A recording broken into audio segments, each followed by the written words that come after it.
Hola, muy buenas noches. Estamos ya listos para empezar nuestro primer webinar que vamos a empezar a organizar con la FICE, la Federación Internacional de Coaching Existencial, que está trabajando en este momento con dos instituciones fuertemente, tanto en México como en Colombia. En Colombia estamos trabajando con la Sociedad para el Avance de la Psicoterapia en los SAPS, y en México estamos trabajando con el CIREX, que es el Círculo de Estudios en Terapia Existencial, que queda en México. Así que hoy vamos a tener la oportunidad, ¿no?, de arrancar este proceso. Lo vamos a realizar cada tanto tiempo. Un encuentro lo hará Colombia y otro encuentro también lo hará México. Este es el primero, pero también es el último del año. Volvemos nuevamente a febrero, que le tocará directamente al Círculo de Estudios en Terapia Existencial, donde estarán dos personas acompañándonos. Hoy tenemos la oportunidad de iniciar y estamos siendo acompañados por la persona que ha sido elegida como la coach del mes en SAPS por la FICE. Ella se llama Juanita Boada, ¿no? Juanita Boada, ella es abogada, ¿no? Se dedicó a la educación durante muchos años, tuvo un jardín infantil donde trabajó por mucho tiempo, ¿no? Fue egresada, certificada de coaching de SAPS y actualmente es certificada también por la FICE, por ser coach del mes en este momento, ¿no? Es educadora y actualmente se dedica al coaching y a temas de familia, crianza y educación. Una vez que finalice Juanita, tiene 45 minutos para hablarnos, nos va a acompañar el presidente de SAPS, Efrén Martínez, con preguntas, cómo hacer preguntas poderosas. Así que para no andar un poco más en este tema, les agradezco porque nos acompañen por esta oportunidad. Esperamos que más gente siga conectando. Les mando un saludo muy grande y los dejo con Juanita Boada. Así que, Juanita, es todo tu espacio para que podamos oír. Hola, buenas noches. Mi nombre es Juanita Boada y estoy feliz de estar en este espacio con ustedes. Pues muchas gracias, Juan Pablo, muchas gracias, Efrén, por esta invitación, por esa presentación. Para mí es un honor estar conversando con ustedes de temas de logoterapia y de temas existenciales y con todas las familias o las personas que están aquí reunidas con nosotros. Bueno, pues sin más introducción, arranquemos con un tema que es un tema muy curioso. Ayer cuando le conté a mis hijos que iba a hacer esta charla, les pareció absolutamente extraño que fuera a hablar del sufrimiento de los niños y me preguntaban, ¿vas a hablar de nuestro sufrimiento? Y yo les decía, sí, la verdad es que vamos a tener que hablar un poquito del sufrimiento de todos aquí en casa para poder ser un poco empáticos con el tema. Este tema es un tema, digamos que parte obviamente de la teoría del sufrimiento de Viktor Frankl, donde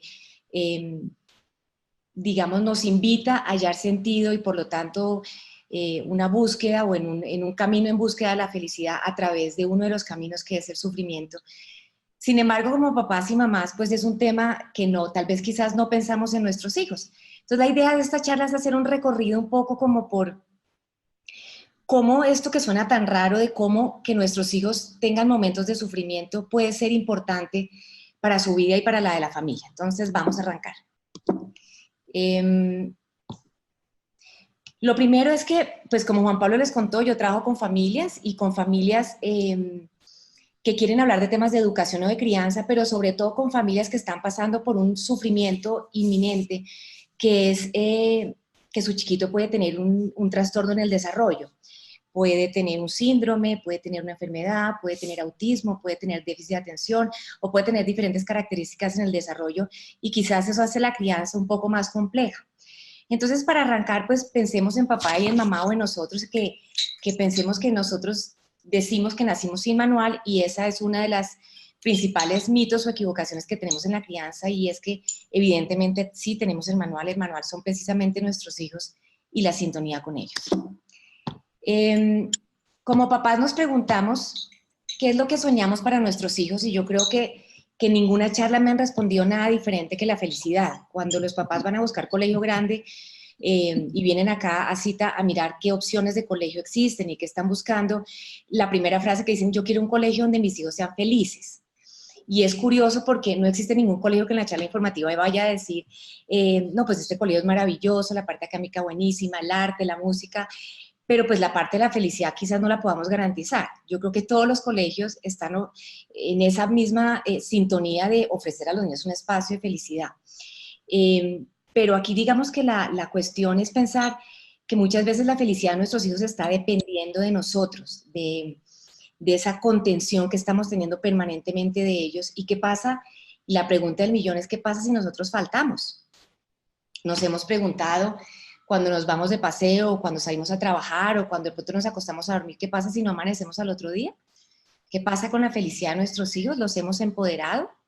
¿Les hemos dado las herramientas de seguridad para que atraviesen el camino que les falta sin la mano de nosotros? Entonces, digamos que más aún cuando estamos enfrente a esta epidemia de la felicidad tan maravillosa, donde nos dicen que tenemos que estar permanentemente contentos y felices y buscar como nuestro potencial y encontrar el trabajo donde nos realicemos y una cantidad de cosas. Y es una epidemia maravillosa, pero que también es muy delicada con la educación de nuestros hijos, porque desde ahí también muchos padres estamos en este juego de darles todo para que estén absolutamente tranquilos, felices y sin mucho sufrimiento. Hay un estudio de la felicidad que les meto aquí para que de pronto lo miren, que es el estudio de Harvard, que lo que plantea al final, después de 75 años de estudio, es que los dos componentes más importantes son, o el componente más importante para la felicidad son las relaciones interpersonales. Unas sanas, productivas y bonitas relaciones interpersonales con un grupo de amigos o con la familia. Pero si nos ponemos a pensar en nosotros y en nuestros hijos, y si los temas interpersonales tienen una raíz intrapersonal, no se trata precisamente de llegar como a la esencia de todo que es nosotros mismos. Y como dice Hermann Hesse, pues la verdadera profesión del ser humano es encontrar caminos hacia sí mismo. Entonces, desde una mirada existencialista, la felicidad pensando en nuestros hijos o en nosotros, quizás es la consecuencia más bien de hallar sentido en diferentes circunstancias. Y muchas veces unas de esas circunstancias pueden ser precisamente momentos difíciles de la vida.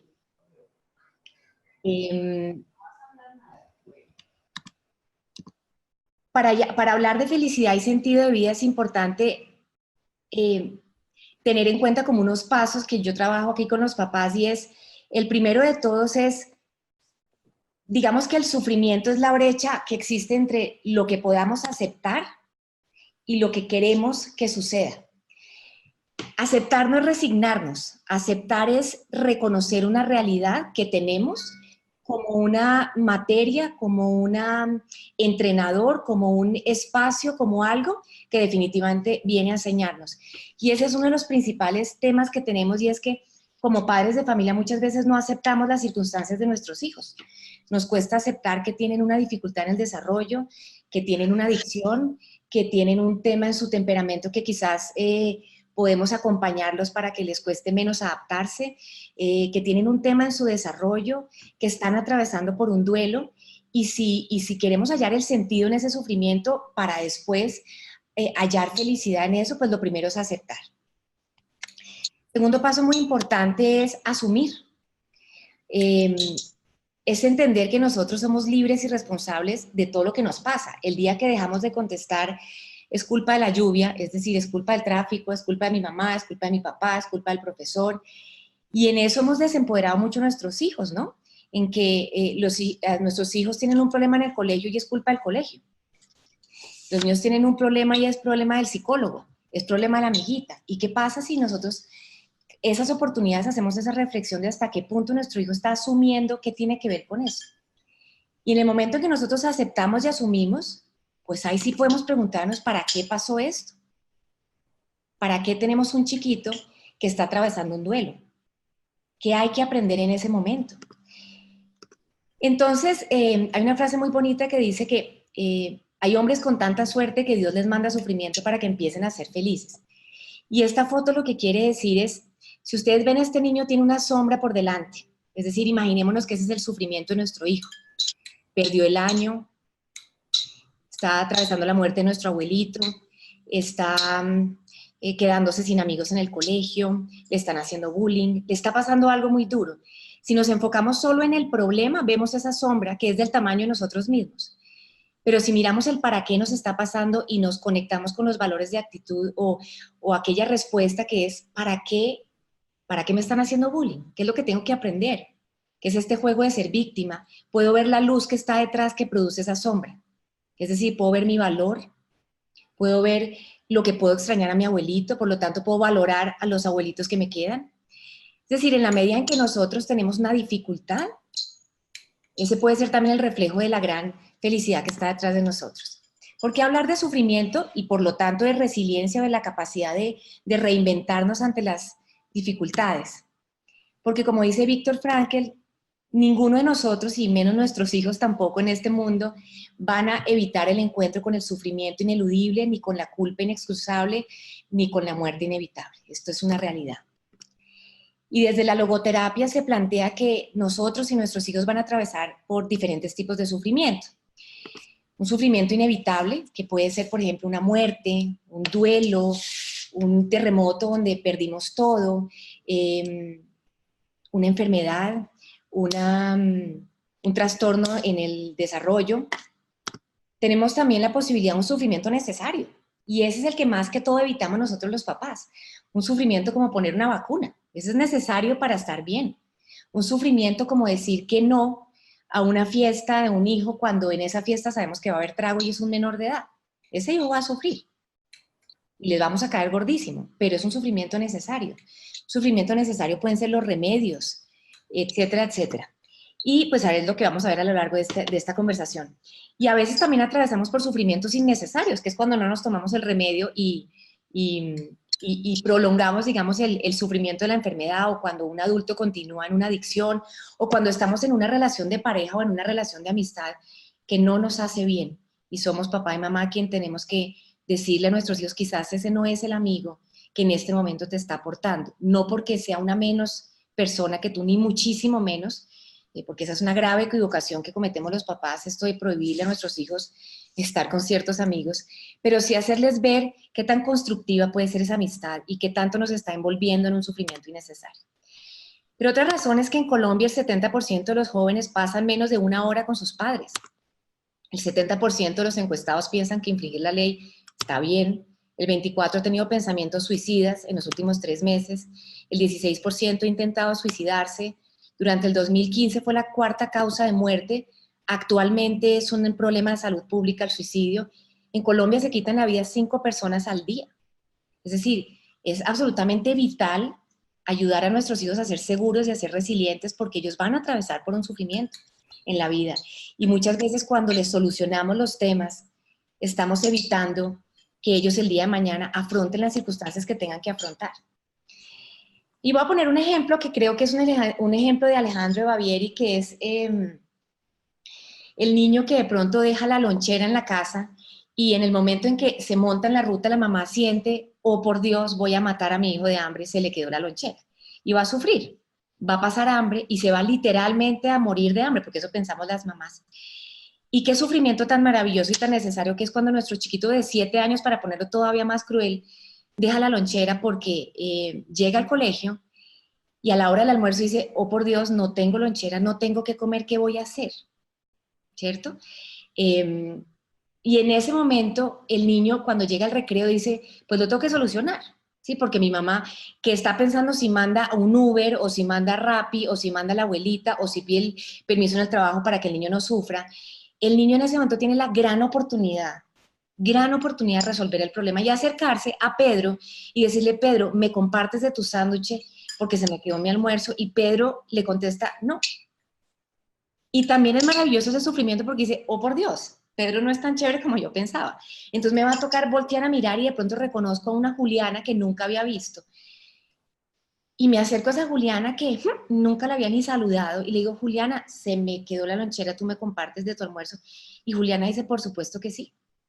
Entonces este niño que no llevó lonchera, conoció a una persona, solucionó el problema Llega a su casa y su mamá atacada le dice, mi corazón, discúlpame, soy una pésima mamá, se me quedó, no te entregué la lonchera y se te quedó. Y este niño le dice, mamá, conocí a Juliana y quiero que en este momento vayamos al supermercado a comprarle un chocolate para llevarle mañana de agradecimiento. Entonces, esos pequeños sufrimientos necesarios son de grandísima enseñanza para nuestros chiquitos.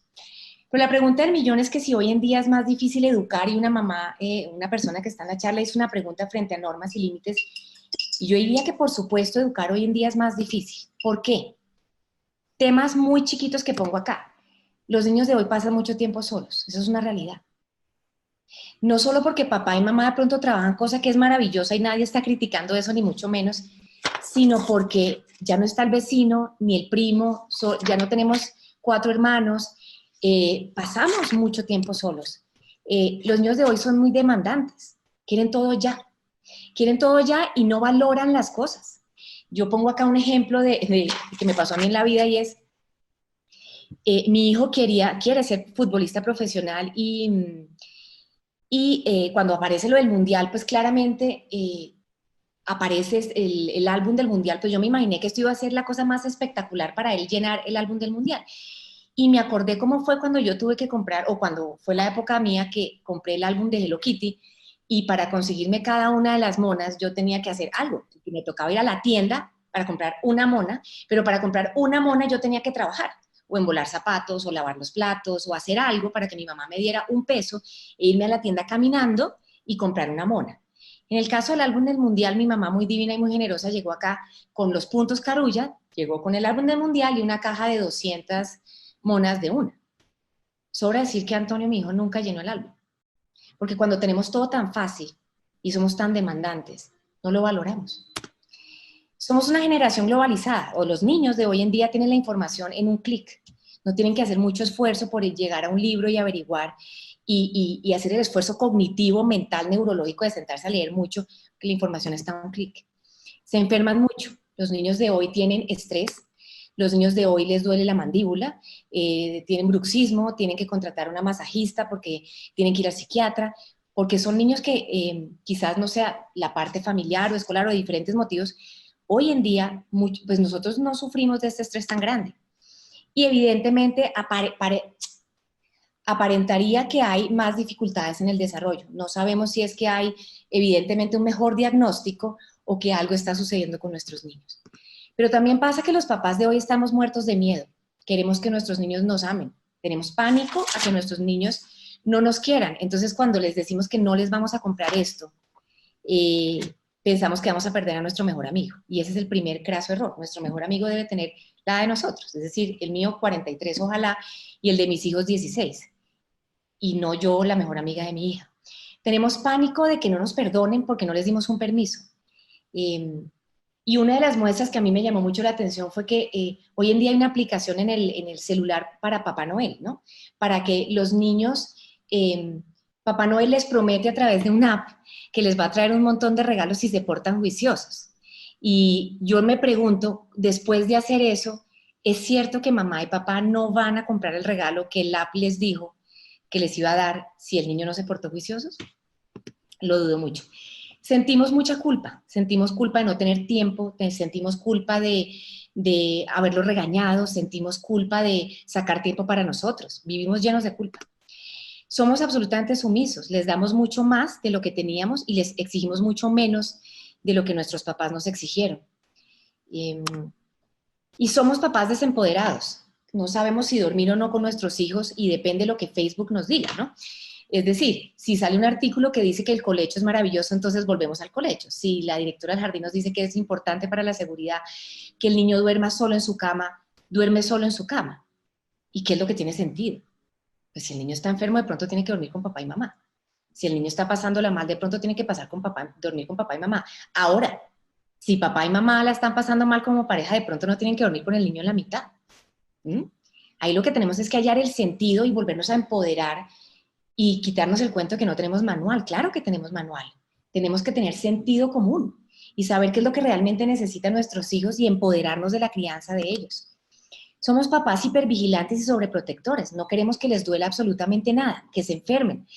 A mi jardín llegaban los niños vestidos, debajo de la sudadera tenían una camiseta de bayetilla roja encima un chaleco de lana, encima el body, la camiseta, la chaqueta, un chaleco y un pasamontañas. Me decían, por favor, en el recreo no les quites el pasamontañas. Entonces son niños que en 5 minutos les da una bronquiolitis. Son niños que para entrar a un jardín infantil o a un colegio, los papás preguntan si el colegio o el jardín tienen cámaras para ver el recreo. Por cámara. Ninguno. O sea, escasamente mi papá sabe en qué colegio estuve. Es decir, uno no iba a 200 entregas de informes, ni íbamos a una, y mis papás no iban a una cantidad de reuniones al colegio. Estamos quizás en una etapa en donde queremos ser los hiper y super papás. Tenemos un exceso de elogio. Todo lo que hacen nuestros hijos es divino. Rompen, es decir, cogen un Flummaster, pintan la pared, y en mi época mi papá me hubiera cogido un Mombril y me hubiera hecho limpia la pared. Normal, es la pared de la casa. Pero hoy en día lo que hacemos es que le decimos, te quedó divina tu obra de arte, fírmala. Es más, levantamos la sala, quitamos el equipo de sonido, quitamos la decoración, las flores, las cosas, y montamos un gimnasio para que los niños no se vayan a pegar. No hay nada más importante que esa esquina de la mesa de vidrio para que el niño aprenda a no clavarse la esquina de vidrio. Ese es un sufrimiento necesario para que el niño aprenda a tener un equilibrio motor, para que pueda esquivar la esquina, para que pueda entrar al jardín y subir y bajar escaleras, para que pueda enfrentarse a un parque y treparse y bajar y no caerse y sentirse seguro de sí mismo. Dejamos de ser pareja, nuestros hijos quieren que seamos pareja. Y tercerizamos la educación. Yo estoy eternamente agradecida con las nanas y con los abuelos porque son una ayuda infinita hoy en día para papás que trabajamos, pero no es su responsabilidad. Cuando yo estoy acá en consulta, muchas familias me dicen, ¿te puedo traer a mi mamá y a mi papá? ¿Te puedo traer a mi niñera? Y yo digo, pues claro, de hecho tengo una capacitación para niñeras, pero un momentico. El tema de normas y límites es de papá y mamá. ¿Es una generación mal criada? Evidentemente, lo es. ¿Por qué? Porque nos falta tiempo. Es una realidad que nos falta tiempo. Pero el hecho de que lleguemos a las 6 de la tarde a trabajar no significa que no tengamos tiempo. Tiempo es un tema de proximidad. Es como cuando miramos una obra de arte. No nos hacemos tan cerca ni tan lejos. Encontramos un punto perfecto de apreciar esa obra de arte. El tiempo con nuestros hijos tiene que ver con la capacidad de escucharlos atentamente. ¿Cuántas veces nos sentamos a jugar con ellos un juego de mesa, pero estamos en el chat o estamos en Instagram? ¿Cuántas veces vamos con ellos en el carro y en vez de hacer un juego con ellos, aprovechamos y hacemos una conversación telefónica del trabajo? Digamos que el tema del tiempo es relativo. Nosotros sí tenemos tiempo. Y les recomiendo un libro que se llama Elogio a la lentitud, que plantea cómo podemos tener una vida más pausada y que si vamos a estar con nuestros hijos son 5 minutos, son 5 minutos de verdad. Sobre protección que ya hablamos, el tema de la tecnología, dejamos de lado palabras como ética y moral, donde los niños puedan reconocer que lo que hicieron fue mal. Yo tuve un caso acá de cambio de colegio de una familia donde estaban cambiando al chiquito de un colegio a otro con la razón de que se sentía el niño muy apretado en el colegio y era un niño muy expresivo, que le encantaba decir lo que pensaba y que a veces era muy irreverente. Entonces yo planteé un colegio, digamos como estos colegios más abiertos de mente, donde pueden hablar. Y ya al final de la cita, después de mirar y analizar varios colegios, les digo, bueno, ustedes saben que tienen que llenar los formatos en el colegio y es importante que cuenten en el colegio actual que se van a retirar porque les van a tener que llenar en el nuevo colegio unos formatos. Y me dicen, pero ¿será que nosotros en el nuevo colegio tenemos que contar que nuestro hijo, pues, tiene matrícula condicional? Yo, ¿cómo así? O sea, esto es algo que hemos debido hablar al principio de la cita. Y me dicen, sí, es que él tiene matrícula condicional, dizque porque le está haciendo bullying a otro niño. ¿Cómo así que les... Nada, pues bobadas de los niños de hoy. Lo que pasa es que el papá me dijo una frase que fue, pues es que la vida es de los vivos.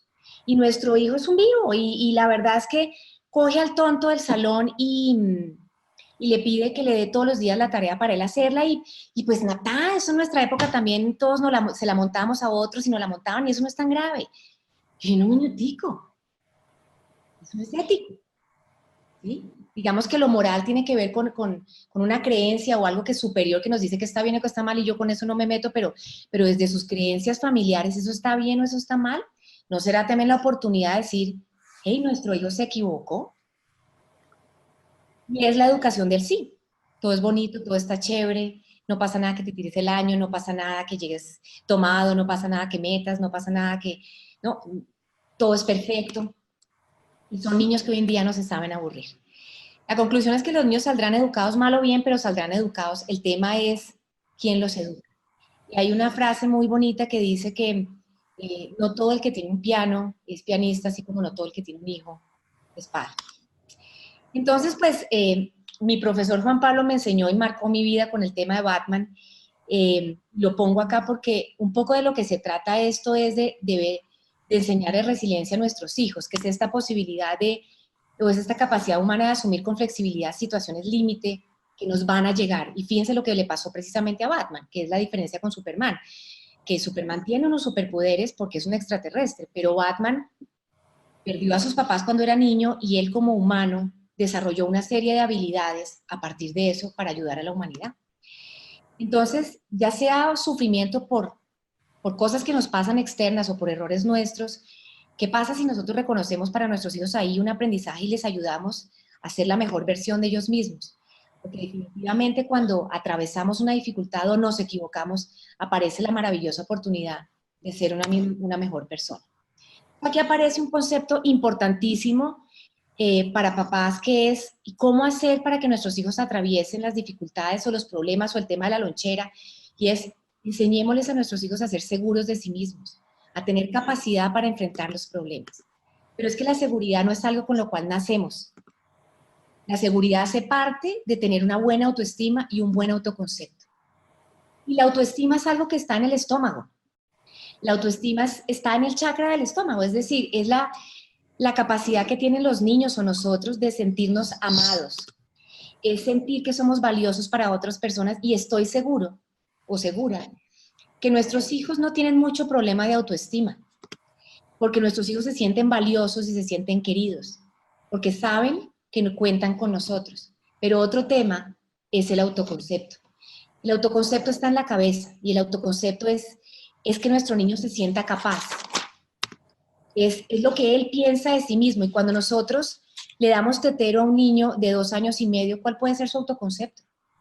Pero qué pecado, porque le voy a quitar el tetero si va a sufrir, y su autoconcepto, el niño va a pensar que soy un bebé, y más aún si le decimos bebé hasta los 25, o princesa hasta los 40, en un minuto. Le podemos decir Juanita o le podemos decir Ernesto, pero no tenemos que decirle bebé. Y no tiene que tener tetero hasta los 2 años, ni cada vez que se caiga, coger y te golpea con una silla y decir tonta silla, no, no, no. Descoordinado tú. Estás sufriendo, yo te ayudo, ven y reconocemos tu emoción, puedes llorar, es duro caerte, ven, te pongo una corita, yo te doy un abrazo, te doy un besito, pero tonta silla no. ¿Cierto? El niño tiene que reconocer que es capaz de amarrarse los zapatos, es capaz de presentarse un examen de admisión, es capaz de presentar un examen en el colegio, es capaz de conseguir un amigo o una amiga, y no nosotros tenemos que hacer un clan de amigas para conseguirle los amigos a nuestros hijos, porque pobrecito va a sufrir sin amigos. Pero ¿qué pasa con la confianza en que él va a ser capaz? Y de lanzarlo un poco a que lo haga. Educar es frustrar, como dice Alejandro.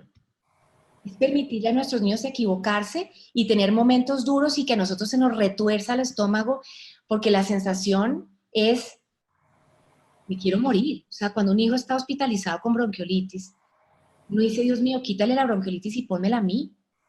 Cuando un niño de nosotros tiene autismo, uno dice, Dios mío, quítaselo y pónmelo a mí. No quiero que él sufra, quiero que tenga amigos. Cuando nuestro hijo perdió un miembro, perdió su brazo, o cuando el novio botó a mi hija, que dura en una tusa terrible durante 2 meses y medio, uno dice, Dios mío, ¿qué más hago para que no sufra?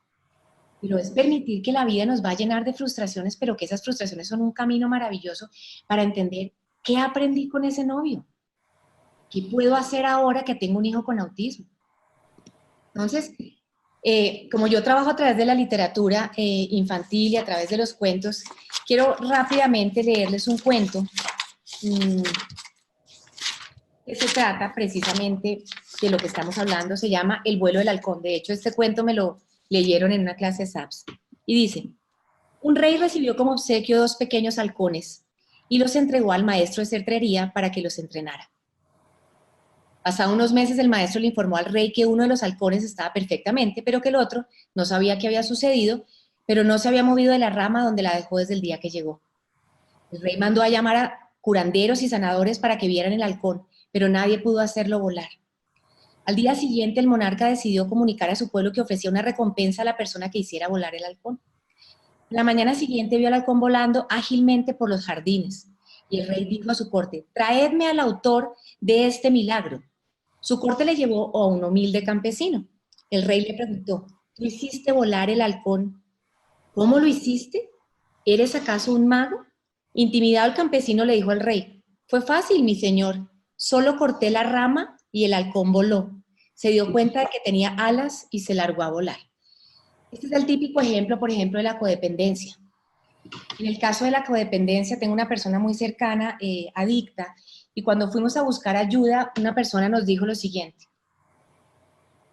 si usted no bota de la casa a esta persona, hay un 100% de posibilidades de que no sufra tanto, tiene un sufrimiento innecesario que es quedarse en la casa adicto, pero hay un 100% de posibilidades de que no se rehabilite, de que no salga de este sufrimiento innecesario. Si usted lo bota de la casa, hay un 50% de posibilidades de que se muera, sí, se puede matar, pero hay un 50% de posibilidades de que a través del sufrimiento necesario salga adelante. Entonces, a veces cortarle la rama a nuestros hijos puede ser la labor o el verdadero acto de amor, el quitarle el chupo a un hijo, el decirle: te vas para el colegio y te montas en la ruta, así me duele el alma porque sé que vas a estar bien. El ponerle la talla que es, y permitirle que lave los platos cuando termina de comer, el permitirle que tenga una frustración en el colegio y se tire el año, para que de pronto valore lo que es haber estudiado un poquito más o haga nuevos amigos. Entonces el sufrimiento es necesario, como dicen los japoneses, es la misma palabra, crisis y oportunidad. Ahora bien, tenemos que reconocer que en las diferentes etapas del desarrollo tenemos que actuar diferente con nuestros hijos, y acá yo trabajo a través de algo que son los sueños, y es reconocer que los primeros 7 años de vida, nuestros hijos son un producto de nosotros. Ellos vienen biológicamente, pues digamos, con un temperamento y con un ADN y con toda una historia, y dependiendo de nuestras creencias, pues ellos ya vienen con una cantidad de cosas, pero esos primeros 7 años nosotros vamos a ayudarles a formar un carácter, vamos a hacer de esos niños, es decir, desde la neurobiología, desde la neurociencia vamos a desarrollar el 95% del cerebro de nuestros hijos en los primeros 7 años de vida. Eso es algo absolutamente impresionante. De ahí la responsabilidad del contacto con ellos. Los siguientes 7 años de vida nosotros construimos para ellos unas alas. Les ayudamos a construir unas alas.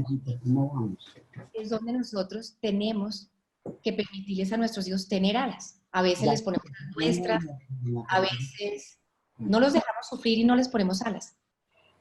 Y este es un parte importantísimo. A los 14 años nuestros hijos vuelan. Y a veces creemos que ellos vuelan cuando tienen trabajo a los 21 o cuando se casan a los 30 o cuando tienen hijos a los 35. Nuestros hijos vuelan a los 14, lo que hicimos, hicimos. Lo que pasa es que mientras ellos vuelan, nosotros estamos así debajo de ellos porque se caen todos los días. Para eso estamos. Porque a los 21 ya volamos en paralelo. Entonces hagamos un ejercicio. ¿Qué pasaría?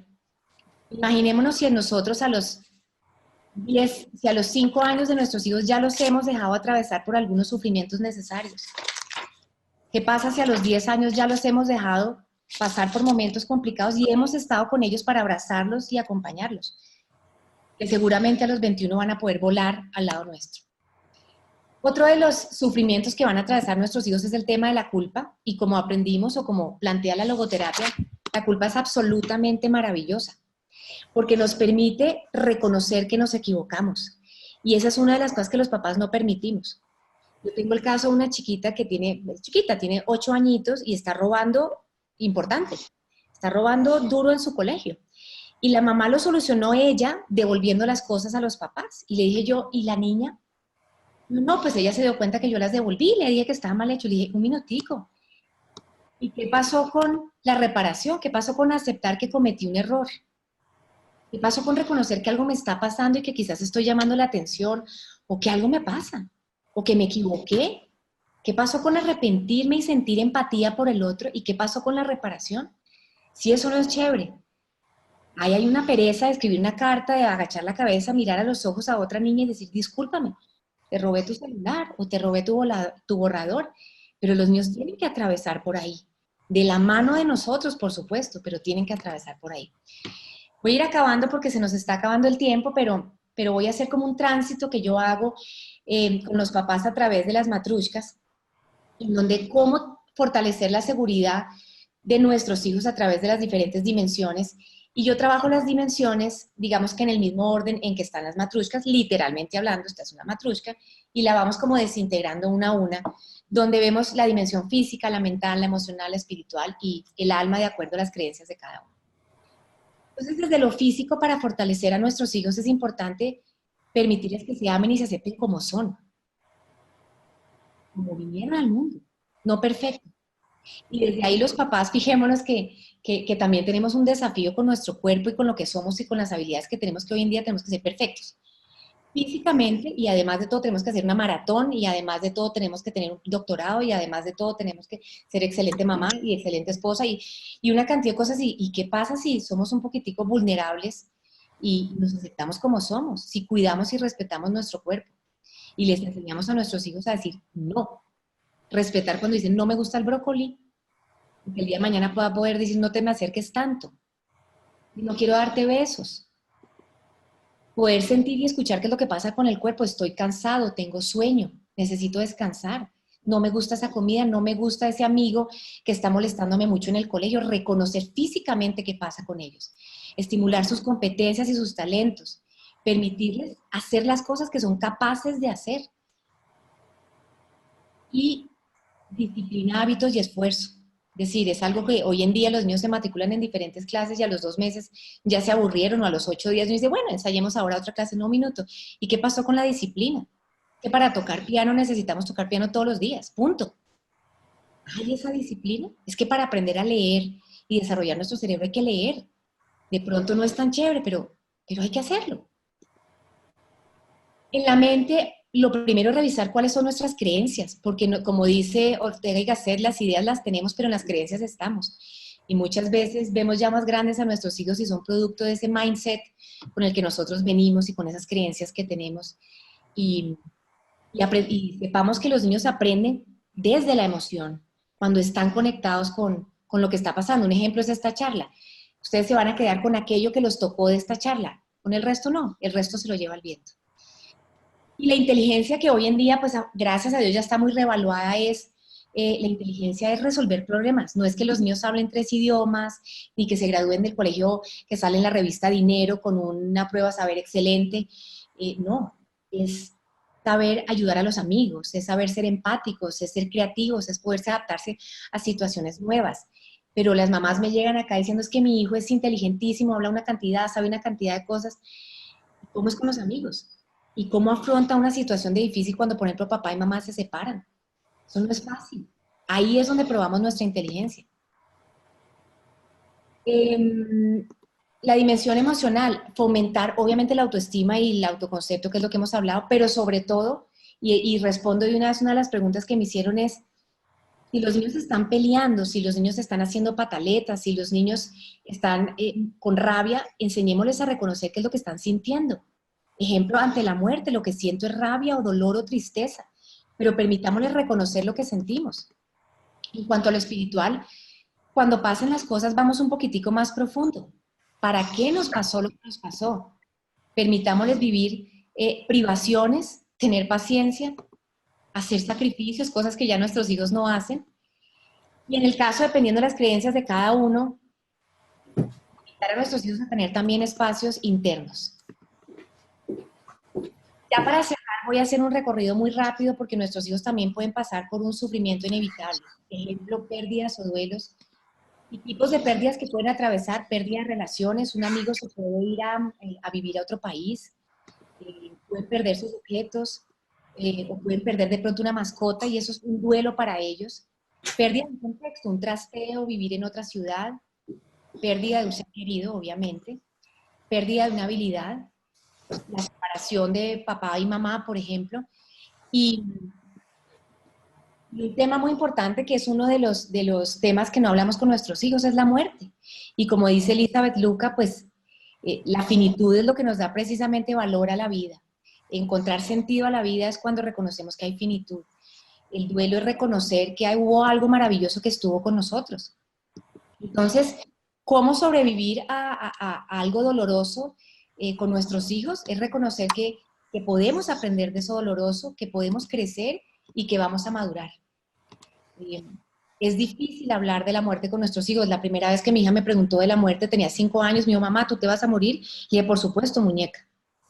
Claro que me voy a morir. No hoy, no lo tengo planeado, espero, estoy joven, no estoy enferma, espero que no, pero claro que me voy a morir y tú también. Y de acuerdo a las creencias de cada cual podemos dar una respuesta un poco trascendente que le permita, digamos, recibir esta realidad de una manera sana, pero de una manera real. No se trata de hacer sufrir a nuestros hijos con esa idea, pero no es un tabú. Y tenemos que reconocer que eso va a pasar. Nos genera angustia, pues hablemos de la muerte en casa. Planeemos incluso, hagamos ese ejercicio. ¿Qué pasaría si me muero? ¿Dejé todo organizado? ¿Dejé a mis hijos organizados? Y enseñémosles a expresar sus sentimientos. El duelo varía según la edad, la personalidad, la etapa de desarrollo, las experiencias que han tenido, el contexto, obviamente, y pues es una charla absolutamente, digamos, enorme para tener y de eso no se trata, pero la invitación es, tenemos que atravesar el duelo. Y ojo con el pensamiento concreto de nuestros hijos, ¿no? Porque cuando atravesamos un duelo como la muerte, muchas veces les decimos, es que el abuelito se quedó dormida. Pues qué susto quedarme dormido, ¿no? Porque ellos lo toman así de literal. O tu hermana ya está en el cielo. ¿Y por qué? Y papá se ha ido y va a volver. Y mamá se fue de viaje. Eso no es cierto. Ojo con las mentiras a nuestros hijos, por miedo a frustrarlos. ¿Sí? No, yo no estoy enferma, lo que pasa es que tengo gripa y realmente la mamá tiene cáncer. Nosotros subestimamos que nuestros hijos no pueden entender que nosotros podemos atravesar por un cáncer y salir de él o incluso morir con él. Dios quiso que se fuera. Esa es una frase complicadísima, entonces Dios no es bueno. Dios se lo llevó, no me pasa nada, etcétera, etcétera. Pórtate como grande. Una de las cosas que muchas veces dudamos es a los niños hay que llevarlos de pronto como al entierro. Por supuesto. Tienen que atravesar el duelo, cogidos de la mano y con el amor de papá y mamá y de los cuidadores, pero por supuesto, ellos son capaces de atravesar ese momento. Y a veces, y es mi caso particular, cuando tenemos dificultades en el desarrollo de una discapacidad, yo ya aprendí con la vida, mi vida personal y con mis pacientes, que las dificultades de este tipo preparan a las personas comunes para procesos extraordinarios. Y un poco ya para terminar, les cuento una experiencia personal. Yo tengo un hijo que se llama Antonio que tiene Asperger, que es el nivel de autismo más leve de todos. Y en una conferencia que yo tenía que dictar en un seminario de autismo, antes de pararme al seminario, hicieron una charla donde explicaron las causas epigenéticas y genéticas del autismo, y en esas explicaron que una de las causas epigenéticas tenía que ver con tomar antidepresivos en el embarazo. Yo tomé antidepresivos en mi embarazo, y cuando yo tuve esta noticia 2 minutos antes de la charla, entré en pánico, me friqué y no tuve nada que hacer sino sentir un dolor profundo y una culpa impresionante y pararme a dictar la charla. Y comencé la charla con esta historia diciendo, siento una culpa terrible, me estoy sintiendo muy mal porque acabo de darme cuenta hace 10 minutos que probablemente el haber tomado Prozac tuvo que ver con el autismo de mi hijo. Hoy, que mi hijo tiene 14 años y es un niño absolutamente espectacular, si devolviera el tiempo y después de trabajar todos mis valores de actitud, yo me pregunto, ¿volvería a tomar Prozac? Y la respuesta es sí. De ninguna manera cambiaría a mi hijo, porque gracias a él soy una mejor persona, gracias a él sus compañeros de curso son unas mejores personas, su hermana es una mejor persona, gracias a él yo tengo una misión de vida y trabajo con niños con autismo, gracias a él me toca reinventarme todos los días como mamá. Así que la frase de mi vida es, la vida no es lo que nos pasa, sino lo que hacemos con lo que nos pasa. Y con esto termino, es permitirle a nuestros hijos sufrir, activa sus habilidades, les enseña a recuperarse, no los deja vencerse, reconocen de qué es capaces, los ayuda a manejar su presión, a gestionar sus emociones y aprenden de los errores. No prepares el camino para tu hijo, prepara a tu hijo para el camino.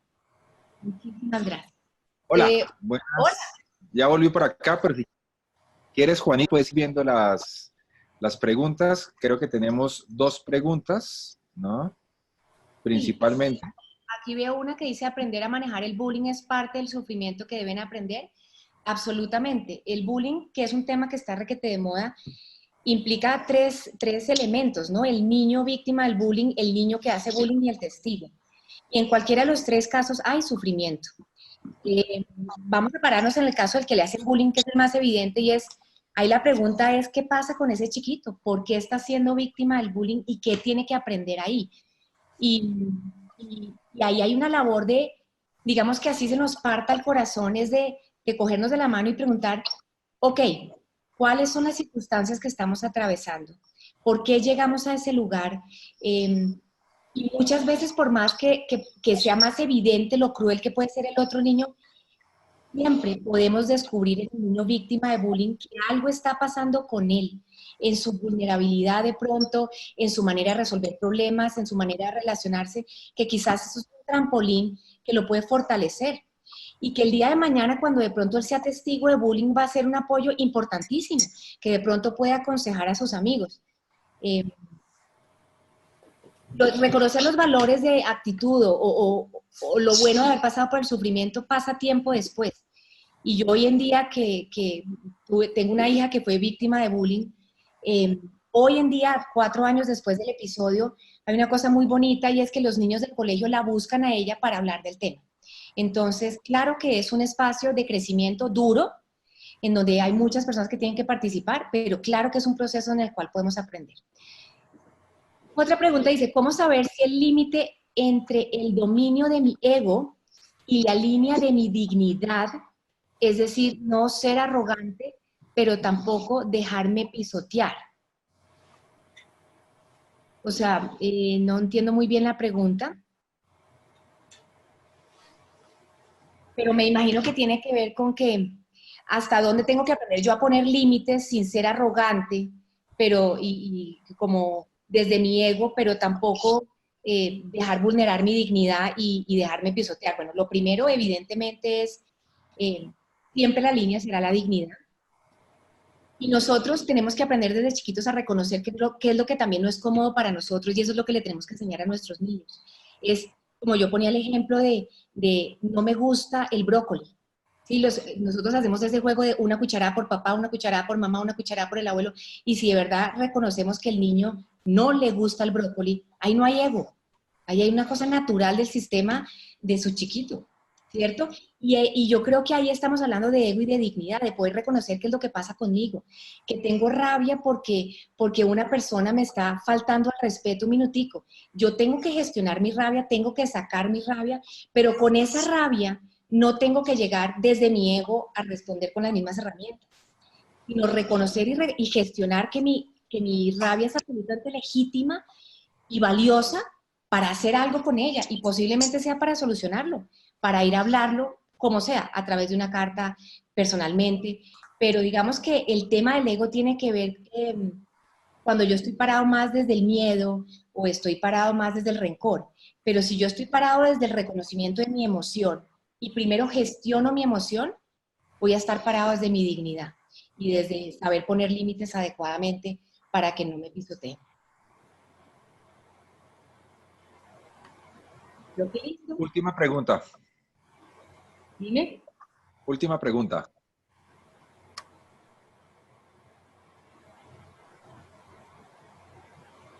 ¿Ya?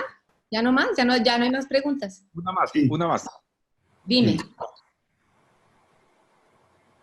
Están en el chat si quieres verlas. Pregunta, Ya ¿cómo las, Ajá. ya las respondí las 2 que están en el chat. Hay una que, ¿cómo acompañar al niño a construir su propio sistema de creencias sin imponerle las mías como padre o madre? Ah, bueno, no la vi.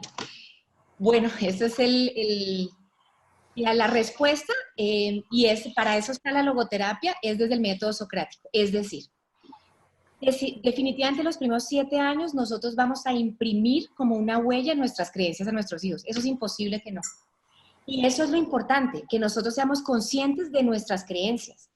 Y desde ahí mirar las huellas de sentido de la educación que recibimos, porque muchas veces nosotros estamos arrastrando con la creencia de papá y mamá, de nuestros papás, de nuestros abuelos, y no somos conscientes, sino que en automático hacemos cosas como, eh, por ejemplo, la creencia, voy a hablar de que ciertos comportamientos son equivocados. A ver, voy a poner, a ver, no se me ocurre una creencia, por ejemplo, un dogma, ¿cierto? Una creencia religiosa y uno arrastra, y yo como mamá, digamos, tengo una creencia religiosa y soy católica y creo en el catolicismo, y inevitablemente va a haber un contexto en donde mi hijo va a permearse de esta información. Pero ¿qué pasa si mientras va creciendo, nosotros vamos haciendo preguntas como, ¿tú qué crees y tú qué piensas? ¿Tú qué sientes?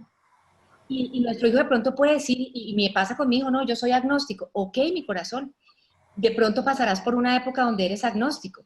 Mi hija, por ejemplo, cree absolutamente en la reencarnación y en una cantidad de cosas maravillosas en las que, digamos que la puerta está abierta a la investigación, y está abierta al diálogo en la medida en que no vulneremos a nadie. Es decir, no estamos abiertos a la discusión donde aquellas creencias vulneren al otro, donde podamos rechazar, por ejemplo, una creencia del otro, ¿sí?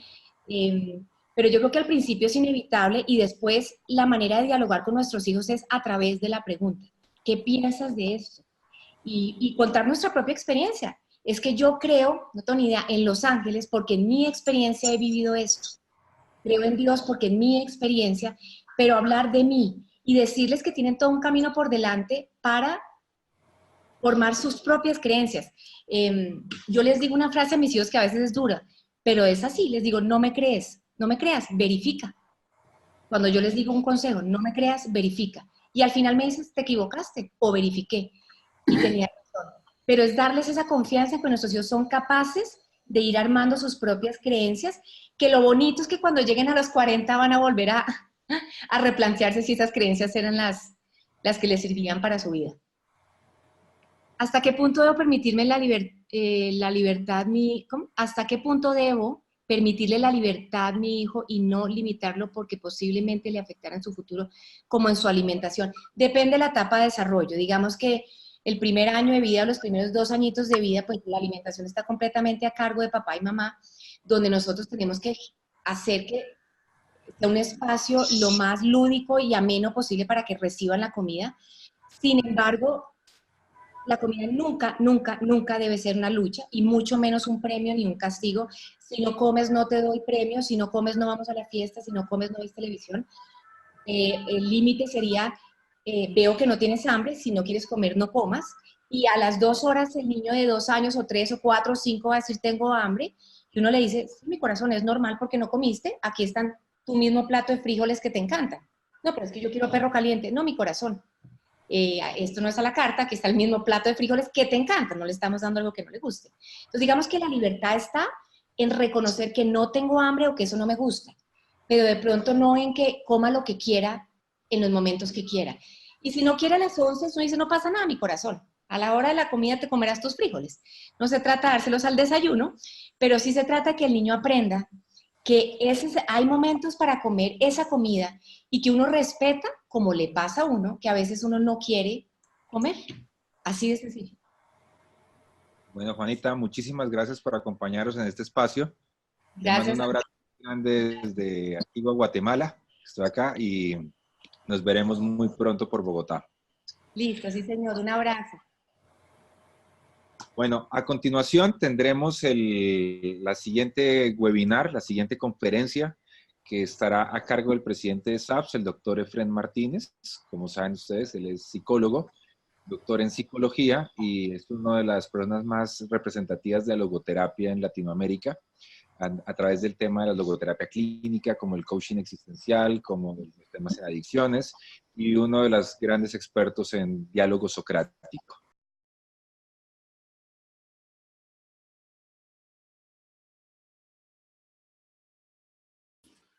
Bueno, muy buenas noches para todos.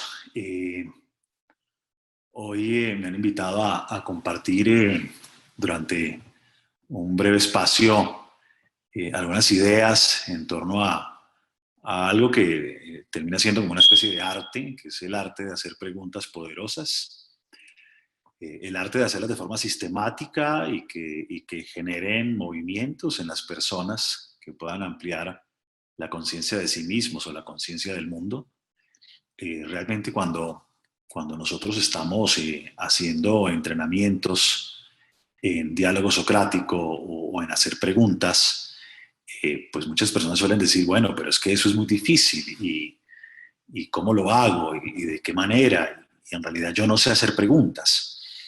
Pero lo cierto es que no hay nada más falso que decir que uno no sabe hacer preguntas.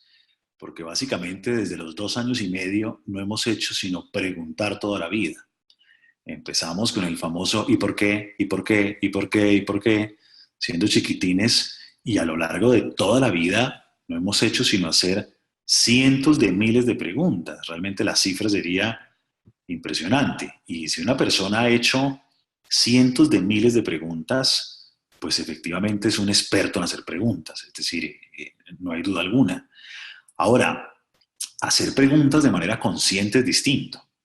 Eh, Vamos preguntando a partir de lo que va pasando, pero tener plena conciencia de qué estamos preguntando y de dónde surge esta pregunta y cuál es la intención de esta pregunta, pues es distinto. Y pues nos remite particularmente a Sócrates, nos remite a un personaje con unas características muy interesantes que, entre comillas, creó un método llamado método socrático. Digo entre comillas porque, primero, para empezar, no sabemos si Sócrates vivió o no vivió, si existió o no existió. Y no lo sabemos pues porque no hay evidencias de ello, ni siquiera escribió nada. Todos lo sabemos por los posteriores, por Platón. Y algunos filósofos han dicho que seguramente no existió. Pero digamos que como personaje, haya estado vivo o no haya estado vivo, existió. Y como obra existió. Y lo que hacemos cuando leemos la gente que ha sistematizado los planteamientos socráticos o cuando leemos los diálogos socráticos, pues podemos encontrar que hay como dos momentos de las conversaciones que traen preguntas poderosas. Un primer momento que llamamos el momento de la refutación o de la contradicción o de la mayéutica negativa, y otro momento que llamamos la mayéutica positiva o la fase de desarrollo del pensamiento. Y un poco esto parte de considerar que difícilmente aprende alguien que ya sabe algo.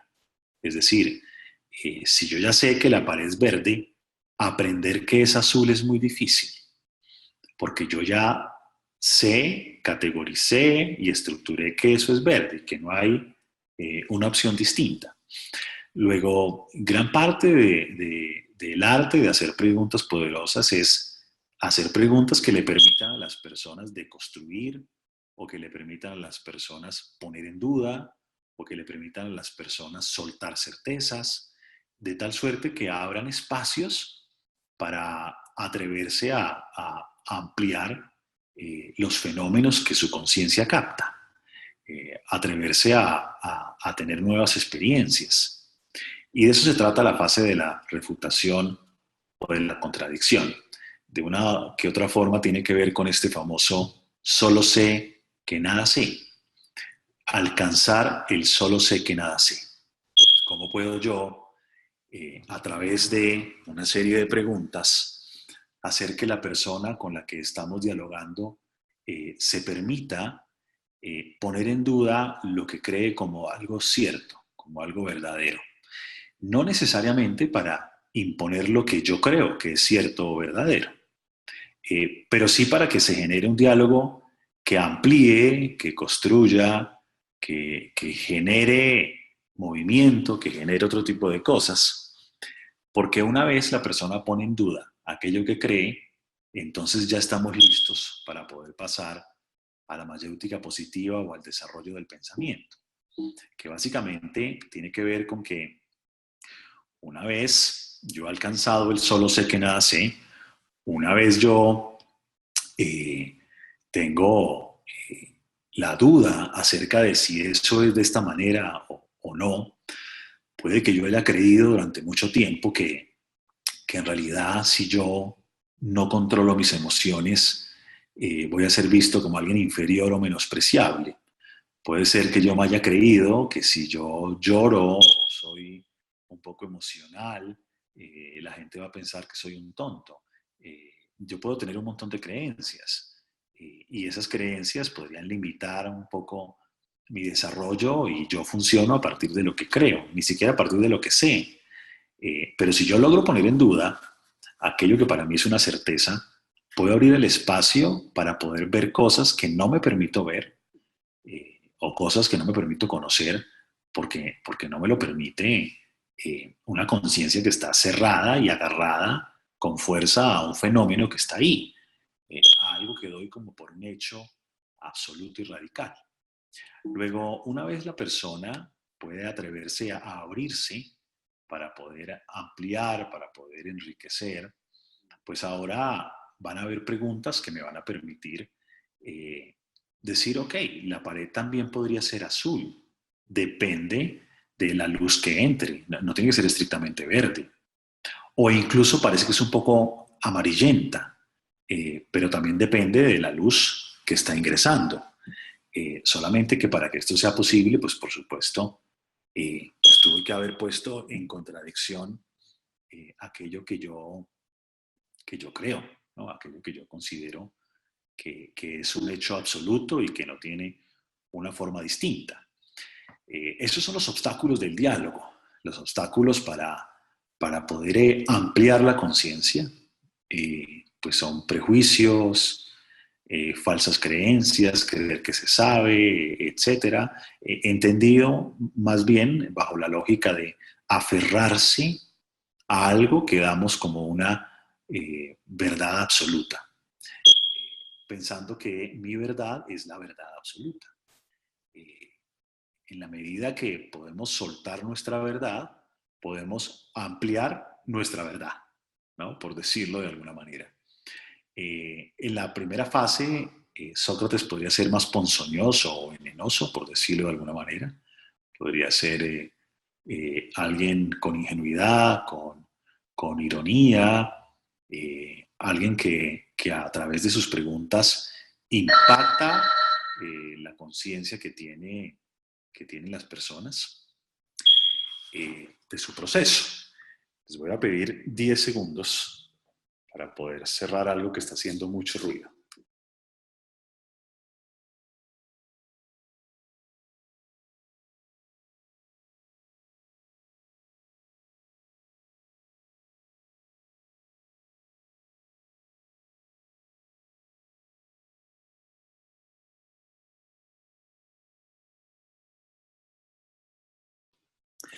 Entonces, una vez hemos puesto en duda lo que captamos como una realidad, estamos listos para enriquecer el pensamiento y para hacerlo de una manera distinta.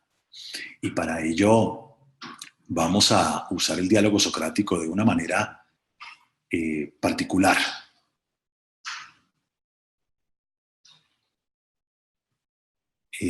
Creo que se salió la pantalla, dame un segundo. ¿Podrían ustedes, por favor, confirmarme si están viendo la pantalla?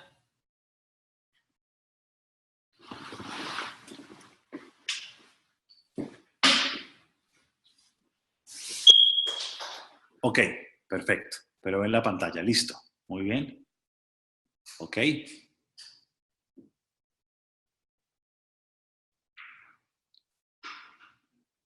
Listo, perfecto. Bien, entonces, digamos que aparece un fenómeno ante nuestra conciencia.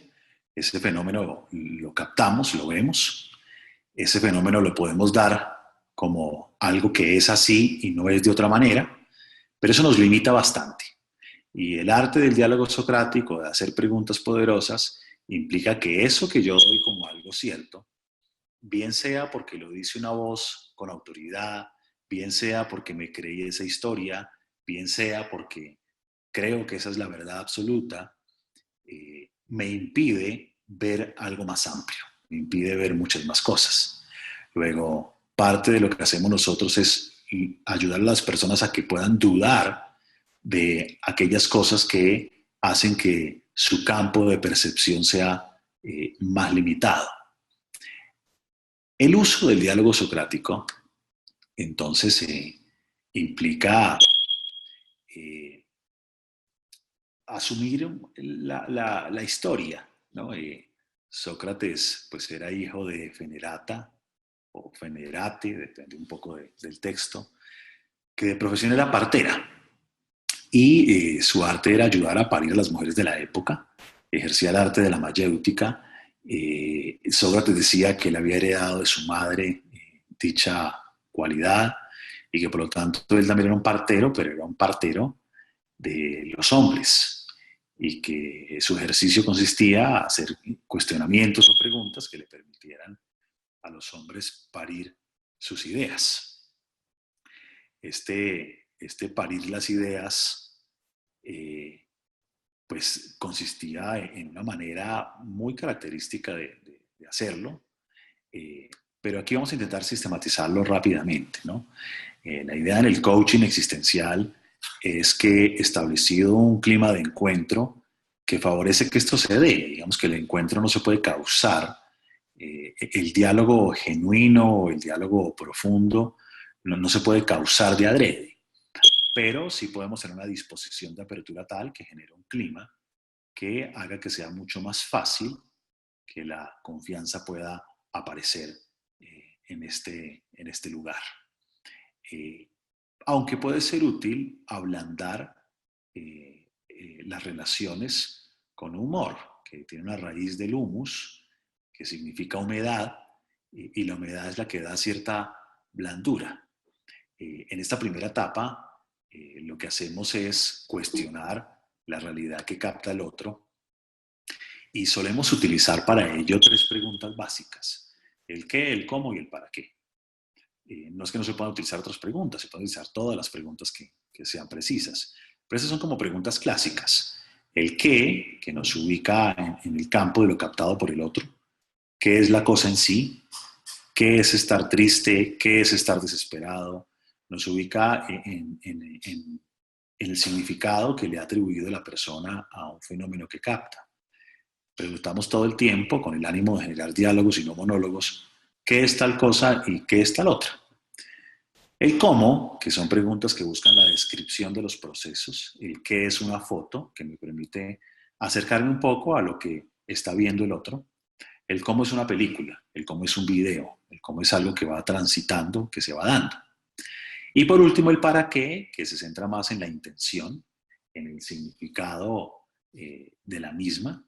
Y son preguntas a través de las cuales nos ubicamos y nos permiten, según nuestro tono, porque las preguntas no son solamente con signo de interrogación, nuestras cejas levantadas, nuestra sorpresa, nuestro tono a veces, de forma natural, por supuesto, es el impacto que nos genera el planteamiento del otro en donde vemos esto, pero no vemos nada más.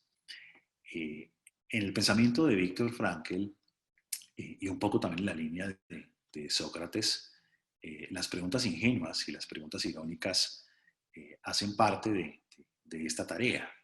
Preguntas que le ayudan al otro. Sócrates lo que hacía, aunque depende un poco del historiador, y algunos decían que Sócrates se hacía el ignorante o se hacía el que no sabía, un poco a partir de esta famosa frase de solo sé que nada sé, ¿no?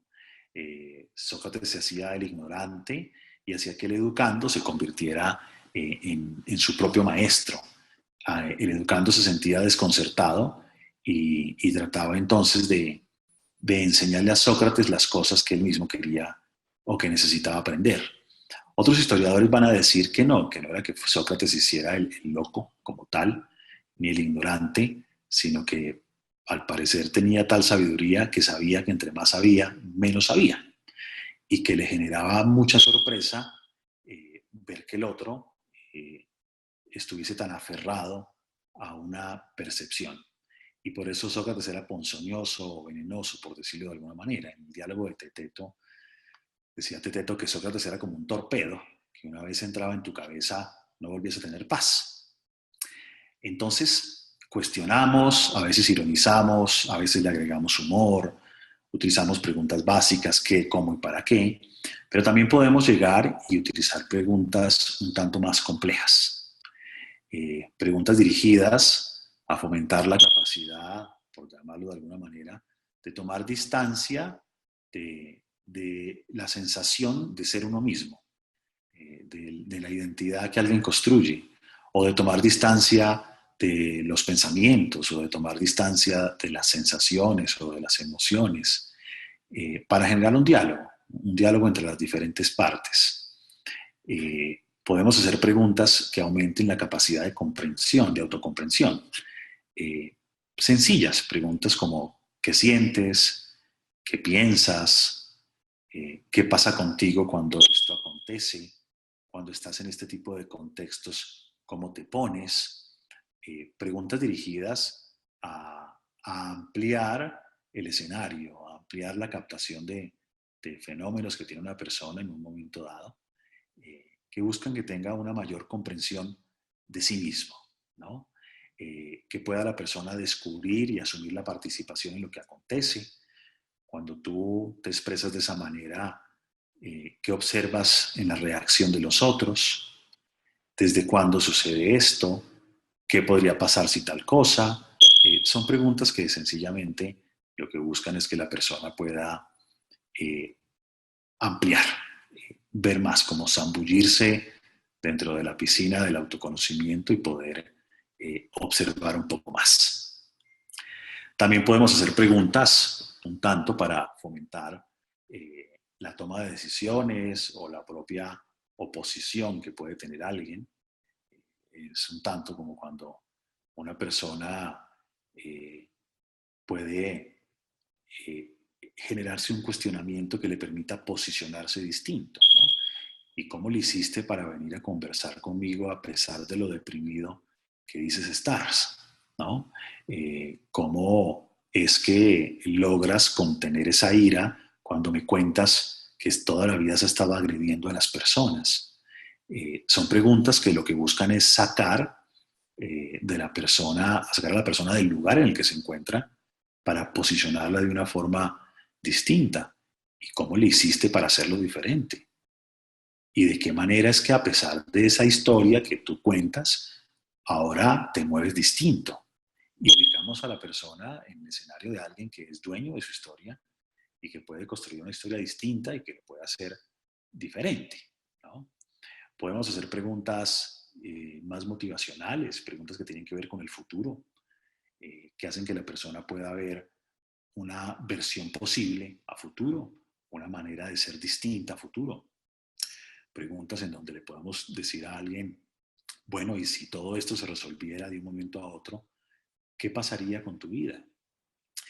Y si pasaran 10 años y todo estuviese marchando bien y te ubicaras en ese futuro, ¿qué crees que le diría a la persona que hoy en día no está viendo caminos?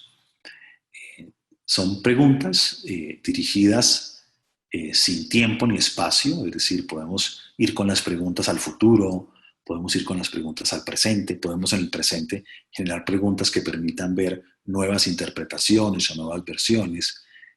Las preguntas tienen ese poder, ¿no? Tienen el poder de hacer que alguien crezca, por decirlo de alguna manera, o se acepte, o pueda vivir con lo que hay. No hay nada más poderoso en medio del diálogo que una pregunta que haga que la persona pueda ver una historia distinta. También las preguntas pueden ayudar con la autotrascendencia, pueden ayudar a las personas a que se diferencien de los demás, a que sepan que es propio y que es ajeno, por decirlo de alguna manera, a que puedan decir esto es lo que yo quiero, no, no es esto otro. Es como cuando le dices a alguien, ¿y en serio de verdad quieres que tu pareja piense exactamente como tú? Oye, ¿y de dónde sacaste que todo el mundo tiene que opinar lo mismo? Cuéntame un poco cómo es que lograste convencerte que tu pareja tiene que sentir exactamente lo mismo que tú. Son preguntas que inmediatamente te ayudan a reconocer diferencias, a poder decir, ok, aquí estoy siendo de esta manera y ella está siendo de esta manera, pero no somos lo mismo necesariamente. También el diálogo socrático pues, nos permite conectarnos con cosas que son valiosas para nosotros. ¿Qué tanto nos resuena afectivamente algo que consideramos valioso? ¿Qué tanto me toca? ¿Qué tanto hay cosas o personas o situaciones que no me son indiferentes?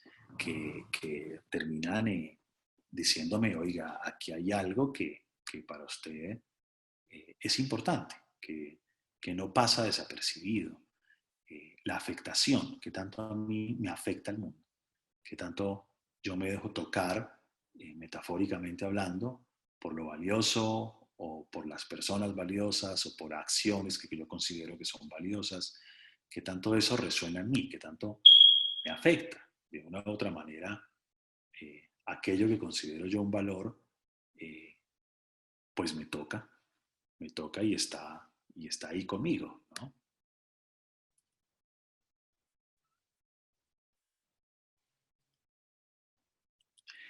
No sé si logren escucharme porque está un poco en blanco la pantalla.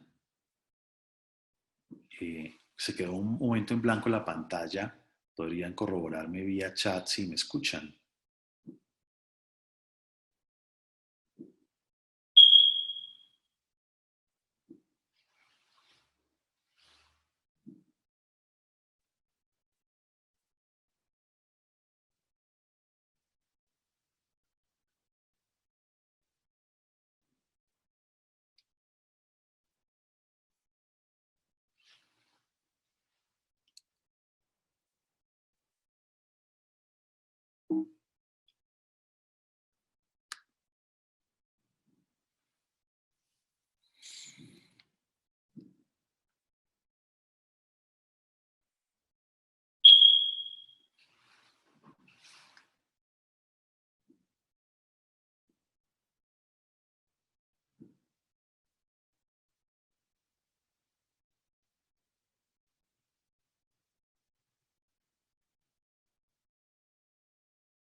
Ok, ya me están confirmando que sí me escuchan y que sí me ven. Aquí se paralizó todo un poco, pero bueno, ya me están confirmando vía chat que sí.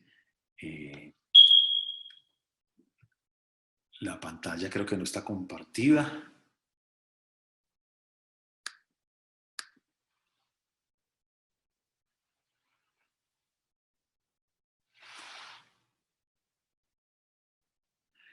Bueno, creo que hay... Ok.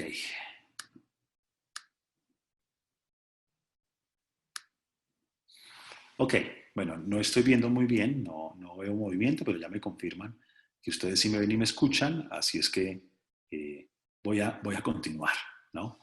Eh, Aparte de la capacidad de afectación, pues también las preguntas te permiten a ti eh, tomar decisiones acerca de acciones concretas a seguir para poder llegar a algún punto al que te quieras trasladar o para poder estar cómodo en el punto en el que te encuentras y aceptar la realidad que estás captando y eligiendo tener en un momento determinado, ¿no?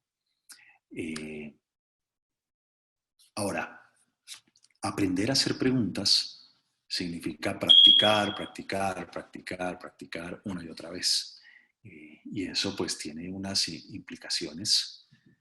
Hay algunas experiencias que hemos tenido nosotros a lo largo de todos estos años en el entrenamiento con coach acerca de cómo hacer preguntas. Eh, Algunas ideas importantes cuando empezamos a practicar esto del arte de hacer preguntas. No se preocupe por realizar la pregunta perfecta. Estar todo el tiempo pendiente acerca de si esta pregunta le va a cambiar la vida a alguien o si esta pregunta va a ser lo suficientemente poderosa, genera mucha ansiedad y la preocupación hace que te desconectes de la persona que está enfrente. Y ahí volvemos a hacer un monólogo y no un diálogo. Empezar a hacer diálogo socrático implica empezar en la vida cotidiana, un estilo de conversación en donde poco a poco empieces a lanzar preguntas sin que se convierta esto en el estilo cotidiano, ¿no? Es mientras te vas tomando confianza, en lugar de estar todo el tiempo haciendo señalamientos, conversando, juzgando, etcétera, más bien que gran parte de tus intervenciones estén dirigidas a hacer las preguntas que le permitan a la persona por sí misma generar movimientos, bien sea para avanzar o bien sea para permanecer donde está pero que se dé una generación, una génesis distinta al interior de la persona. Por supuesto, a veces nos contradecimos en el sentido de desconectarnos, ¿no? Y nos desconectamos y como que no estamos todo el tiempo presentes y suena como una contradicción a lo que pedimos, estar todo el tiempo ahí. Pero puede pasar y es humano que te desconcentres y puedes sencillamente volver y preguntar con tranquilidad a la persona y decirle: me fui un momento, ubícame nuevamente en lo que me estabas diciendo, y te conectas nuevamente con la conversación. Hacer diálogo socrático implica también cierta humildad, porque a veces la gente está esperando que uno le diga exactamente lo que uno quiere escuchar, ¿no? Y uno quisiera que le dijeran: wow, no había pensado en eso, ¿no? Y otras veces las personas están esperando que uno les diga algo que ellos no han pensado o que les solucione algún tema, dándoles alternativas concretas. Y como el diálogo socrático son preguntas, pues a veces la gente te responde cosas como obvio, o te dicen cosas como: yo vine acá para que usted me dijera lo que tengo que hacer, no para que me esté haciendo preguntas. Y eso te puede golpear el ego. La verdad, hacer preguntas y mantenerte en una postura en donde no eres tú el que le dice cómo vivir la vida al otro, pues requieren de cierta humildad. Hay algunos autores que recomiendan que en algunos problemas psicológicos severos no se utilice el diálogo socrático.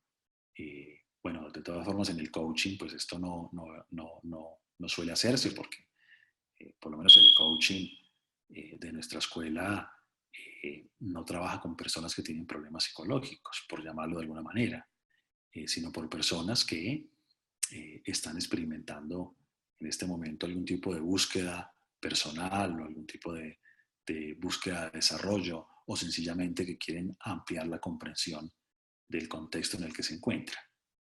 El diálogo socrático es potente.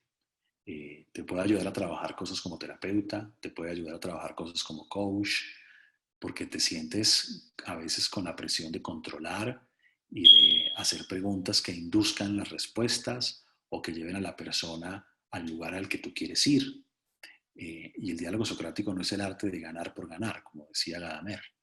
El diálogo socrático es el arte de ampliar la conciencia, nada más, ¿no? No hay que preocuparse tanto. En realidad, si al principio las preguntas no fluyen, porque lo normal es que estamos acostumbrados a detectar problemas y brindar soluciones o alternativas. Pero el diálogo socrático implica es acompañar a alguien, a que ese alguien dé las respuestas por él mismo a lo que él mismo considera. Entonces, al principio puede ser que te sientas un poco incómodo porque crees saber lo que el otro necesita y quieres es que él diga lo que tú quieres escuchar, ¿no? El diálogo socrático a veces necesita de acompañamiento, de supervisión. Si no tienes buena experiencia haciéndolo, es posible que sea una buena idea empezar a hacerlo poco a poco, hasta que te sientas mucho más seguro y termine volviéndose esto un tema de una praxis mucho más natural, en donde sale de una manera tranquila y conectada, sin tener que estar pensando en la pregunta y mucho menos en la categoría de pregunta que quieres hacer, ¿no? Algo que es importante es que dependiendo del modelo de coaching en el que estés, los modelos tienen algunos focos. Hay modelos que tienen más énfasis en ciertas cosas. Esto de los énfasis te permiten a ti no perderte, ¿no? Tú sabes que tienes un énfasis dentro del modelo de coaching que practicas y te centras ahí, y eso hace que estés mucho más orientado. Y por último, pues esta es una estrategia poderosa, pero no hay nada por encima de la persona humana, ¿no? No hay nada por encima de la persona humana. Quiere decir que podrán haber N preguntas importantes, N preguntas poderosas, lo que sea, pero en realidad pueden sumar. Eso quiere decir que no siempre tenemos que hacer diálogo socrático, no siempre tenemos que utilizar estrategias. Por encima de la técnica está la persona. Concentrarse tanto en aplicar el diálogo socrático a veces lleva al descuido del ser humano que tenemos enfrente. Y si descuidamos eso, en realidad no pasa absolutamente nada. La razón por la que tenemos personas que hacen preguntas poderosas y otras que hacen las mismas preguntas, y en algunos casos la pregunta es más poderosa que en el otro, aún siendo la misma pregunta, tiene que ver con qué tanta conexión dialógica existe. Y eso marca toda una diferencia. Entonces, aunque esto es muy poderoso, que el nuevo juguete, por llamarlo de alguna manera, no nos haga ciegos al vínculo, ¿no? Bueno, he tenido como muchos problemas con la pantalla y con esto, pero bueno, creo que logré utilizar esta media hora de compartir para que ahora podamos conversar unos minutos con posibles preguntas y respuestas. Estoy tratando de organizar el chat porque está como bloqueado y no me permite ver las preguntas que enviaron.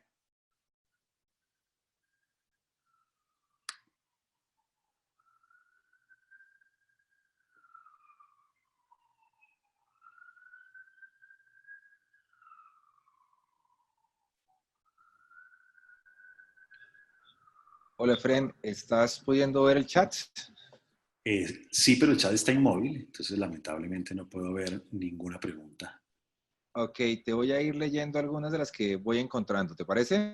Ah, maravilloso, genial. Entonces, mira, ¿a qué se refiere el concepto de la tensión entre el ser y el deber ser? Bien, el pensamiento de Frankl se refiere a un concepto llamado voluntad de sentido, que consiste en un concepto de la fenomenología de Franz Brentano llamado intencionalidad, que consiste que nuestra conciencia siempre está dirigida hacia algo o hacia alguien. Pero es estar dirigida hacia algo o hacia alguien que llamamos un objeto intencional o llamamos un fenómeno, suele estar dirigido hacia objetos que no nos son indiferentes. Y no nos son indiferentes o porque son valiosos o porque amenazan algo que es valioso, etc. En el pensamiento ya estrictamente de Frankl, la voluntad de sentido implica que la persona puede verse a futuro en una, por llamarlo de alguna manera, mejor versión desde lo que considera para su vida en un momento dado que puede ser una mejor apuesta. No es un debeísmo, el deber ser no es un debeísmo, sino es la perspectiva que puede tener alguien acerca de un punto de llegada. En el coaching diríamos, en el coaching de desarrollo, porque hay diferentes formas de coaching, incluyendo el mundo del coaching existencial. En el coaching existencial centrado en el desarrollo, la persona está en el punto A y se dirige al punto B. La voluntad de sentido, la tensión entre el ser y el deber ser, estaría dirigida hacia estoy en el punto A y podría llegar al punto B. A eso se refiere. Bueno, acá hay otra pregunta que dice, para que la persona defina o decida qué quiere, alguien que se siente angustiada por la situación que ve con su pareja y dentro de las opciones que ofrece, no hay posibilidad de cuestionarse si sigue o no con la relación. Solo plantea eso. Pues digamos que preguntas prototipo no existen. Lo que sí es que tenemos preguntas socráticas y también tenemos actitud socrática. La actitud socrática es una actitud que genera disonancias en la realidad que está captando el otro. Eso quiere decir que a veces nuestro asombro, a veces nuestra forma ingenua o irónica de preguntar, obliga a que el coachee se atreva a cuestionarse. A veces le decimos a alguien, ¿en serio no hay nada que hacer? ¿Y de dónde sacaste que esa era la única posibilidad? ¿Y no hay ninguna otra manera de vivirlo o de hacerlo? Bueno, y si eliges quedarte ahí y vivirlo así y sufrirlo de esa manera, hay muchas formas de vivir la vida. De pronto esa puede ser una posibilidad. Son formas de cuestionamiento dirigidas a que la persona se mueva del lugar para que aparezcan otras posibilidades. No tienen que ser necesariamente las que está pensando el coach, pero que no se quede aferrado a algo. A veces cuando nos aferramos a algo es porque la incertidumbre o el precio o el costo de soltar ese algo es bastante alto. A veces puede ser interesante que alguien pueda empezar a cuestionarse acerca de cuál es el costo que no quiere pagar, motivo por el cual se aferra a una versión, ¿no? Perfecto. Otra pregunta. Y para romper el hielo, cuando la persona no habla nada, ni siquiera casi saluda. Pues si estamos en un proceso de coaching, seguramente la persona se ha equivocado de lugar, porque cuando hablamos de coaching, estamos hablando de unas condiciones, en el coaching de desarrollo, por supuesto, unas condiciones donde no hay temas psicológicos complejos o donde la persona no está obligada. A veces en psicoterapia los temas son tan complejos que la persona le cuesta su conexión emocional, le cuesta conectarse con el mundo, y en ese orden de ideas es más fácil o más difícil un encuentro. Pero eso es un tema de práctica y de habilidad. Es como cuando tienes un adolescente y le preguntas, bueno, ¿y qué tan obligado estás acá? Y él te mira y no te dice nada. Y tú le dices, bueno, ¿y qué tanto eso, esa cara está diciendo que estás muy obligado? ¿Todavía te obliga tu mamá a estas alturas? Son formas de preguntar que van a generar que la persona pueda moverse. Lo que sí es clave es que el coach pueda asumir de entrada casi siempre su responsabilidad. Es decir, no decimos sencillamente el otro no quiere hablar. Lo que decimos nosotros es no le he hecho las preguntas adecuadas para que hable. Siempre de entrada esa posición termina siendo la más saludable para todo el proceso de acompañamiento. Bueno, las últimas 3 preguntas es, ¿cualquier dirección hacia la que se expanda la conciencia es beneficiosa para la persona?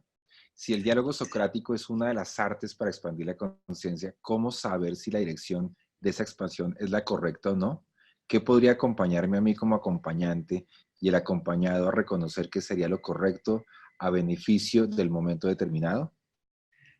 Digamos que ampliar la conciencia no es un tema de si es correcto o incorrecto, sino es un tema de darme cuenta de muchas más posibilidades.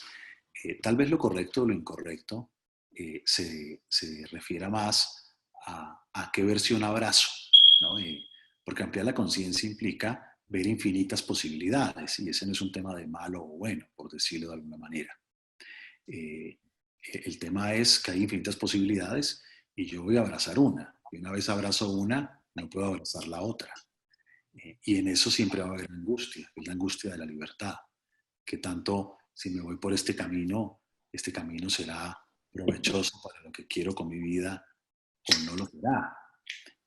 Pero esas son parte de las preguntas que hace el coach, porque el coach no puede asumir la responsabilidad del camino que escoja el otro, pero sí tiene la responsabilidad de generar las preguntas adecuadas para que la persona pueda tomar la decisión y asumir el riesgo que implica lanzarse al lado A o al lado B o al lado C, ¿no? Ok, ¿cómo utilizar el silencio como una pregunta sin que sea contraproducente o más allá de lo verbal? ¿Cómo desarrollar la habilidad de preguntar con nuestros gestos u otros aspectos más allá del verbal? Yo creo que por un lado hay que trabajar el propio silencio interior, porque a veces como coach te sientes angustiado cuando hay silencio. Crees que tienes que llenar el espacio con palabras, porque si no te van a juzgar como un mal compañero, como un mal coach. Entonces, en la medida que el silencio sea cómodo para ti, va a ser mucho más fácil que el silencio invite al otro a profundizar o a reflexionar. El manejo de lo no verbal no es tan sencillo, en la medida de lo posible es, si estás conectado a la filosofía que hay en la trastienda de esto, que puedas tú, de forma coherente, si estás conectado, te vas a asombrar con cosas que dice tu coachee y tendrás cara de asombro y va a surgir de forma natural, ¿no? Otras veces nos toca trabajar nuestra expresión no verbal, porque realmente ya son temas de la vida personal del coach que hacen que todo el mundo se sienta descalificado a su lado, por ejemplo. Y ya implica todo el trabajo personal que pueda tener el coach.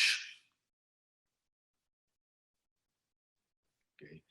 Y la última, cuando estás con un adolescente obligado a ir a terapia y no quiere colaborar con la terapia. Eso es todo. Si hablamos de terapia o de psicoterapia como tal, pues por un lado tenemos que preguntarnos por qué la familia lo está obligando. A ver si es la familia la que no acepta un joven de cierta manera y en realidad el joven está en este grito desesperado de déjenme ser en el mundo, ¿no? Pero vamos a suponer que definitivamente es un joven que está generando muchas dificultades y hay una responsabilidad legal de los padres y eso implica que puedan llevarlo, ¿no? Y ahí tenemos que lograr generar algún tipo de alianza en donde el adolescente pueda conectarse con nosotros, porque si no realmente pues va a ser muy difícil desarrollar el proceso, ¿no? Bueno, hay un librito que conoce mucha gente, un librito mío, que se llama El diálogo socrático en la psicoterapia. Ahí vienen muchas de esas ideas desarrolladas que podrían sumar, bueno, para los asistentes que han quedado interesados en esto. Bueno, ha sido un gusto. Muchísimas gracias a todos. Espero verlos más adelante en otros de estos encuentros. Muchas gracias, Juan Pablo. Muchas gracias, Efren. Muchas gracias, Juanita. Desafortunadamente no tengo video en este momento para saludarlos a todos, desearles que tengan una muy feliz noche y nos encontraremos muy pronto para poder realizar un nuevo webinar. Les estaremos avisando quién serán nuestros invitados para que puedan asistir de esta manera. La idea es que mensualmente, en vacaciones lo vamos a suspender en diciembre y enero, en febrero retomaremos para poder de esa manera estar realizando los webinars y ustedes puedan conocer un poco más sobre el trabajo que existe en coaching existencial, tanto en el SAPS, aquí en Bogotá, y en el CIREX en Ciudad de México, y para que conozcan más de la Federación Internacional de Coaching Existencial, que es la FICE, que nos agremia como asociación, que nos invita a tener unos parámetros para la formación de personas en el proceso de coaching existencial. Muchísimas gracias, que estén muy bien y nos vemos muy pronto. Hasta luego.